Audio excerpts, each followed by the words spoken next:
Hello बच्चों, हमारा जो टॉपिक चल रहा है वो है वेन डायग्राम। ओके, तो प्रीवियस वीडियो में हम लोग वेन डायग्राम क्या होता है ये समझे थे और कुछ क्वेश्चन सॉल्व किए थे। ठीक है, आइए इसी क्रम में हम क्वेश्चन और देखते हैं। ठीक है, जो हमारा आज का क्वेश्चन है इसको ध्यान दीजिएगा। ठीक है, क्वेश्चन नंबर 45। ठीक है, इसके लिए आपको एक इंस्ट्रक्शन दिया गया है, इसको ध्यान से देखिए। जो आपका निर्देश है वो दिया गया है कि नीचे दिए गए चित्र में P ओके उन छात्रों को प्रदर्शित करता है जो एथलीट में भाग लेते हैं तथा Q बास्केटबॉल खेलते हैं। ठीक है, तथा R क्रिकेट खेलने वाले छात्रों को प्रदर्शित करता है। ओके, ये देखिए, ये P है, ये Q है और R। इस तरह से आपको एक आरेख बना दिया गया है और इसी पे बेस्ड क्वेश्चन है। ऐसे क्वेश्चन एग्जाम में आते हैं। ठीक है, तो आइए हम लोग इसको सॉल्व करते हैं। देखिए क्वेश्चन क्या है आपका, कितने छात्र केवल बास्केटबॉल खेलते हैं। इस केवल पे ध्यान दीजिएगा। ठीक है, तो कितने छात्र केवल बास्केटबॉल खेलते हैं। ओके, आइए इसको हम लोग थोड़ा समझते हैं। देखिए हमने ये वेन डायग्राम बना दिया है कि क्लियर यहाँ समझ में आएगा। P जो है किसके लिए है, एथलीट के लिए, Q बास्केटबॉल और R वाला जो वृत्त है वो क्रिकेट। ठीक है, पर यहाँ थोड़ा सा आप ध्यान दीजिएगा, सभी वृत्त एक दूसरे को क्या कर रहे हैं, काट भी रहे हैं। ऐसे वृत्त बनाया गया है। ओके, जैसे कि यहाँ D देखिए, D वाले जो छात्र हैं वो क्या होंगे, D वाले छात्र इसमें भी आएंगे और Q में भी आएंगे। ओके, यानी ये बास्केटबॉल भी खेलेंगे और एथलीट भी। ठीक है, तो आइए इसको समझते हैं। हमें क्वेश्चन में क्या पूछ रहा है, कितने छात्र केवल बास्केटबॉल खेलते हैं। तो केवल के लिए क्या हो जाएगा भाई, B है ना। ये वृत्त तो पूरा ही है आपका बास्केटबॉल का, लेकिन जो केवल शब्द लगा दिया तो केवल शब्द के लिए हम केवल B आएंगे। B ऐसा है जो केवल बास्केटबॉल खेलता है। ठीक है, अब ऑप्शन देखते हैं B किस में दिया है, A B C D, यानी कि आपका आंसर हो जाएगा B, option B। Clear. Next question, कितने छात्र क्रिकेट खेलते हैं। अब यहाँ केवल नहीं लगाया है, ध्यान दीजिएगा। ठीक है, तो कितने छात्र क्रिकेट खेलते हैं। आइए क्रिकेट खेलने वाले छात्रों को देखते हैं हम। क्रिकेट के लिए जो वृत्त बना है वो वृत्त कौन सा है, R। ओके, तो R में देखिए C क्या है, क्रिकेट खेलने वाले, लेकिन ये R जो वृत्त है यहाँ पर देखिए केवल नहीं कह रहा है, पहले तो क्वेश्चन में ध्यान दीजिएगा। तो यानी कि R वाला वृत्त जहाँ तक जाएगा उसमें जितने छात्र होंगे सभी ऐड हो जाएंगे। ओके, तो क्रिकेट खेलने वाले छात्रों की संख्या देखिए, बताइए कितने छात्र क्रिकेट खेलते हैं। यानी कि हम कह सकते हैं क्रिकेट खेलने वाले कितने हो जाएंगे, C, उसके बाद E। क्लियर हो रहा है, देखिए C फिर E, तो E हम प्लस E कह सकते हैं। G भी तो इस वृत्त के अंदर ही आ रहा है, तो यानी कि plus G and F। Clear, तो प्लस F, यानी कि हम कह सकते हैं कि क्रिकेट खेलने वाले छात्रों की संख्या कितनी हो गई। देखिए C E G और F, इतने छात्र क्या हैं, क्रिकेट खेलते हैं। आपका आंसर हो गया C plus E plus G plus F। Clear, देखते हैं C plus G plus F plus E, यानी कि हमारा आंसर हो जाएगा D। क्लियर, आइए नेक्स्ट क्वेश्चन देखते हैं, कितने छात्र एथलीट और क्रिकेट, ध्यान दीजिएगा, कितने छात्र एथलीट और क्रिकेट दोनों में भाग लेते हैं।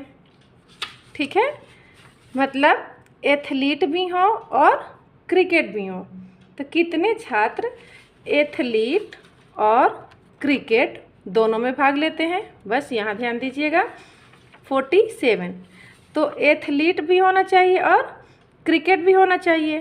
तो एथलीट का सर्कल ये है P और क्रिकेट का सर्कल ये है। ठीक है, तो आइए हम इसको समझते हैं।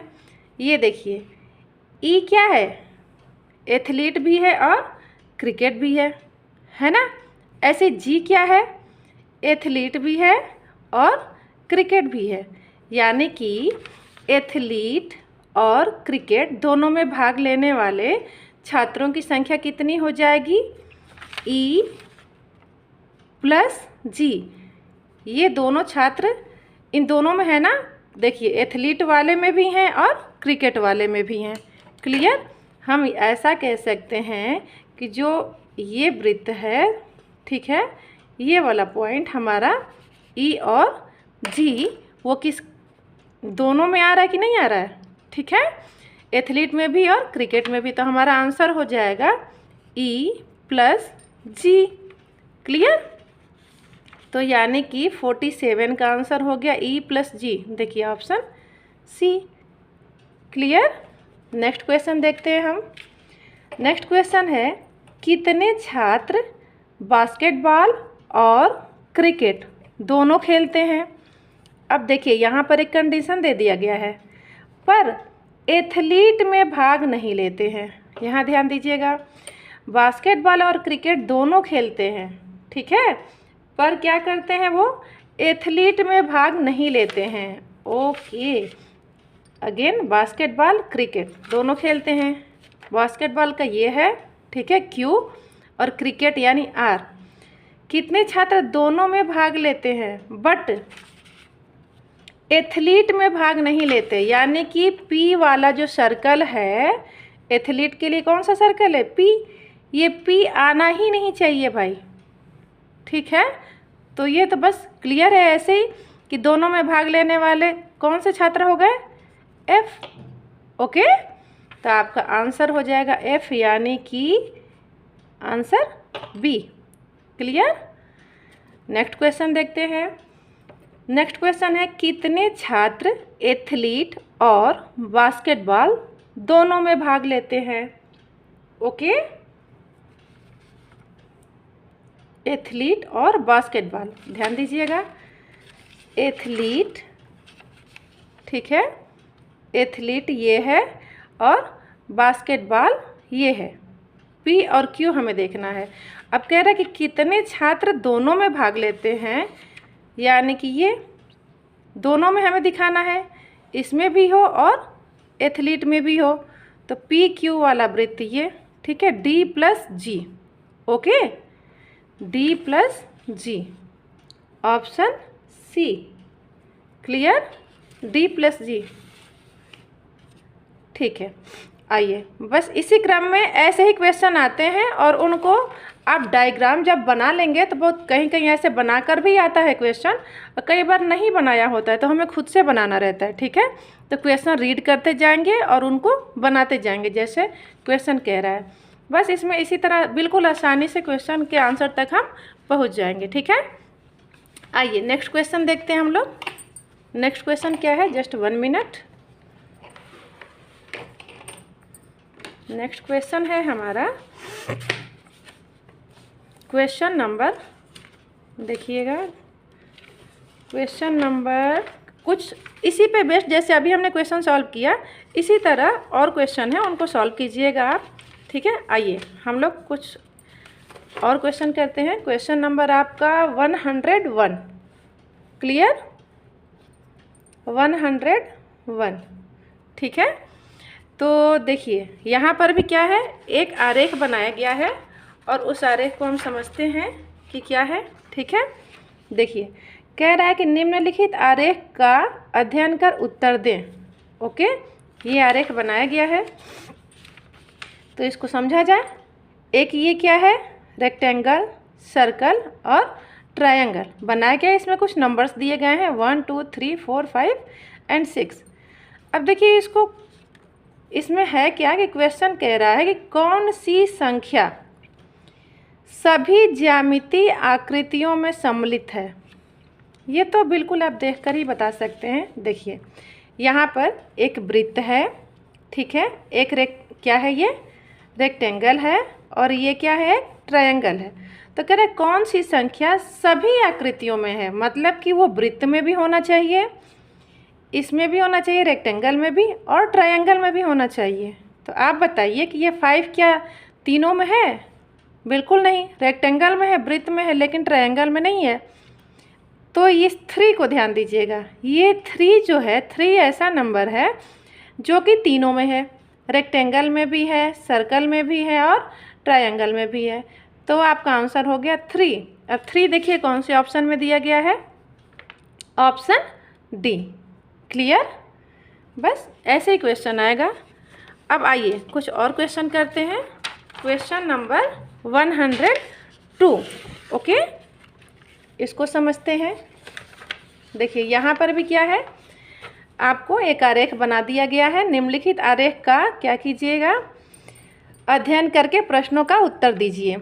आरेख कुछ ऐसे बनाया गया है कि गांव में महिलाएं, जो त्रिभुज है वो किसको दर्शा रहा है, गांव में महिलाओं की संख्या को। ठीक है, ऐसे जो ये वृत्त है वो शिक्षित महिलाओं को दर्शा रहा है और ये वर्ग बेरोजगार महिलाओं को दर्शा रहा है। ठीक है, अब आइए इस पे क्वेश्चन हम देखते हैं कि क्वेश्चन कैसे पूछा जाता है और हम उसके आंसर तक कैसे पहुंचेंगे। ठीक है, देखिए हमने, ठीक है, क्लियरेंस के लिए एक ऐसे डायग्राम बना लिया है कि गांव में महिलाएं, ठीक है, इस त्रिभुज द्वारा, और शिक्षित महिलाएं वृत्त, अगेन वर्ग बेरोजगार महिलाओं के लिए। ठीक है, आइए क्वेश्चन हमारा ये है कि गांव में शिक्षित रोजगार प्राप्त महिलाओं को किस अक्षर द्वारा प्रदर्शित किया गया है। ध्यान दीजिएगा, गांव में शिक्षित, क्लियर, गांव में पहले तो गांव होना चाहिए, यानी कि त्रिभुज वाला भी होना चाहिए, एक त्रिभुज होना चाहिए। शिक्षित रोजगार प्राप्त, शिक्षित, तो शिक्षित के लिए क्या है, वृत्त है। ठीक है, और क्वेश्चन क्या कह रहा है, रोजगार प्राप्त महिलाओं। ठीक है, रोजगार प्राप्त महिलाओं को किस अक्षर द्वारा प्रदर्शित किया गया है। बस, तो यानी कि देखिए ये जो आपका स्क्वायर है, ठीक है, ये तो बेरोजगार महिलाओं के लिए बना है। क्लियर? तो हमें बेरोजगार महिलाएं क्वेश्चन में नहीं पूछ रहा है। क्वेश्चन में क्या पूछ रहा है, पहले तो गांव में महिलाएं हों, ठीक है, और दूसरा शिक्षित महिलाएं हों। तो इन दोनों के लिए बताइए क्या आएगा। ठीक है, कौन सा अक्षर प्रदर्शित करेगा, तो जो वृत्त हो और त्रिभुज दोनों में हो, यानी वो अक्षर कौन सा होगा, जी। क्लियर? जी ऐसा अक्षर है जो कि वर्ग में नहीं आ रहा है। क्लियर? तो आपका आंसर हो गया जी। जी किस में है, ऑप्शन डी। क्लियर? आइए नेक्स्ट क्वेश्चन।